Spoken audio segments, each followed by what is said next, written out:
قیادت سرکر جدہ اور دوحہ سے تہران تک سفارت کاری۔ فیلڈ مارشل عاصم منیر ایران میں موجود وزیر اعظم شہباز شریف جدہ کے بعد دوحہ پہنچ گئے۔ امیر قطر شیخ تمیم بن عبد الثانی سے ملاقات، خطے اور عالمی امن کے لیے جاری کوششوں پر تبادلہ خیال، امن کے لیے کشیدگی میں کمی اور مکالمے کی ضرورت پر زور دیا۔ دوحہ پہنچنے پر قطر کے وزیر مملکت خارجہ امور نے وزیر اعظم اور پاکستانی وفد کا پرتپاک استقبال کیا۔ قطری فضائیہ کے لڑاکا طیاروں نے وزیر اعظم کے جہاز کو حفاظت حصار میں ایئرپورٹ تک پہنچایا۔ قطری مسلح افواج کے چوک و چوبند دستے نے سلامی بھی دی۔ دوحہ ایئرپورٹ اور شہر کو پاکستانی پرچموں سے سجایا گیا۔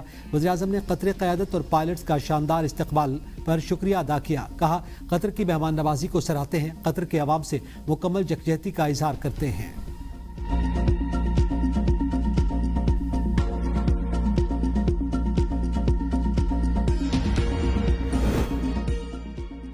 وزیراعظم شہباز شریف کی سعودی ولی عہد سے 2 گھنٹے طویل ملاقات، جنگ بندی میں کردار اور اسلام آباد میں ہونے والے تاریخی امن مذاکرات سے متعلق حالیہ پیش رفت سے آگاہ کیا۔ کہا پاکستان امریکہ اور ایران کے درمیان پائیدار امن معاہدے کے لیے اپنی کاوشیں جاری رکھے گا۔ پاکستانی عوام اپنے سعودی بھائیوں کے شانہ بشانہ کھڑے ہیں۔ وزیر اعظم شہباز شریف نے سعودی ولی عہد کی جانب سے پاکستان کی امن کی کوششوں پر حمایت پر اظہار تشکر کیا۔ سعودی ولی عہد نے امن عمل میں وزیر اعظم اور فیلڈ مارشل کے تعمیری کردار کو سراہا۔ وزیر اعظم نے پاکستان کے معاشی استحکام کے لیے سعودی عرب کی مسلسل حمایت کی تعریف کی۔ وزیر اعظم شہباز شریف کی مدینہ منورہ میں روضہ رسول صلی اللہ علیہ وآلہ وسلم پر حاضری، ملک و قوم کی ترقی اور دنیا بھر کی سلامتی اور امن کے لیے دعائیں کی۔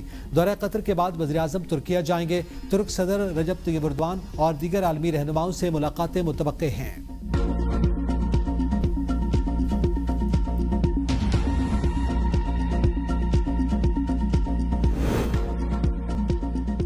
فیلڈ مارشل سید عاصم منیر کا دورہ ایران، ایرانی وزیر خارجہ سے کے ہمراہ ملاقات کی۔ عباس عراقچی کہتے ہیں کہ فیلڈ مارشل عاصم منیر کو ایران میں خوش آمدید کہتے ہوئے بہت خوشی ہوئی۔ پاکستان کی جانب سے مذاکرات کی شاندار میزبانی پر اظہار تشکر کرتے ہیں۔ یہ ہمارے گہرے اور عظیم دو طرفہ تعلقات کی عکاسی کرتا ہے۔ خطے میں امن و استحکام کو فروغ دینے کے لیے ہمارا عزم مضبوط اور مشترکہ ہے۔ ذرائع کے مطابق امریکہ ایران مذاکرات کا اگلا دور اسلام آباد میں متوقع ہے۔ سیکورٹی اداروں اور اسلام آباد انتظامیہ کو انتظامات کرنے کی ہدایت۔ امریکہ ایران مذاکرات کے آئندہ شیڈول کا بھی اعلان نہیں کیا گیا۔ مذاکرات انتہائی خفیہ اور اعتماد کے ماحول میں ہوئے۔ پاکستان دونوں ممالک سے مسلسل رابطے اور مشاورت میں ہے۔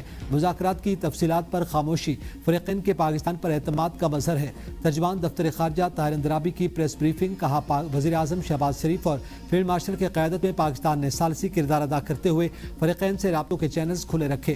پاکستان خطے میں سفارتی رابطوں، مذاکرات اور امن کے فروغ کے لیے اپنا کردار جاری رکھے گا۔ لبنان میں مسلح کارروائیوں کا خاتمہ نہایت ضروری ہے۔ وہاں جنگ بندی مذاکراتی عمل کا حصہ ہے۔ کرنل پروہت سمجھوتا ایکسپریس دہشت گردی کیس میں ملوث رہا۔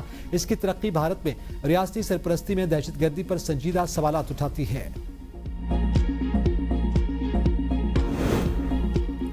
ایران سے اگلا مذاکراتی دور اسلام آباد میں متوقع ہے۔ پاکستان واحد ثالث ہے۔ پاکستانی مذاکرات میں غیر معمولی ثالث ثابت ہوئے۔ ترجمان وائٹ ہاؤس کیرولائن لیوٹ کی پریس کانفرنس، کہا جنگ بندی سے متعلق پاکستان کی سنجیدہ کوششوں کو سراہتے ہیں۔ امریکہ کی جانب سے کسی بھی جنگ بندی میں توسیع کی درخواست نہیں کی گئی۔ امریکہ ایران کے ساتھ معاہدے کے حوالے سے پر امید ہے۔ مذاکرات مثبت سمت میں آگے بڑھ رہے ہیں۔ امریکہ اور ایران کے درمیان ثالثی کے کردار پر روس بھی پاکستان کا شکر گزار۔ ترجمان کرملن دمتری پیسکوف نے بھارتی میڈیا پر پاکستان کی تعریف کر ڈالی، کہا پاکستان نے ان مذاکرات کے لیے ماحول بنایا۔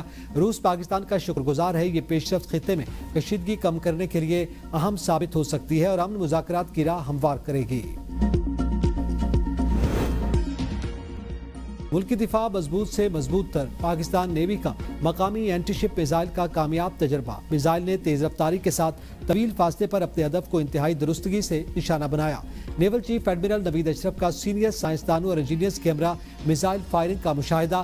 کامیاب تجربہ پاکستان نیوی کی دفاعی صلاحیتوں میں عام پیش رفت کا عکاس قرار۔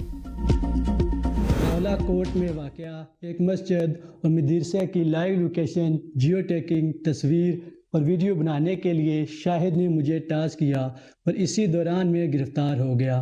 میں نے نادانی میں اور اپنے مالی حالات کو مد نظر رکھتے ہوئے ان مقامات کی حساسیت کو نظر انداز کیا اور شاہد کی دی ہوئی ٹاسکنگ کو بخوبی سر انجام دیا۔ میں اپنے کیے پر بہت شرمندہ ہوں۔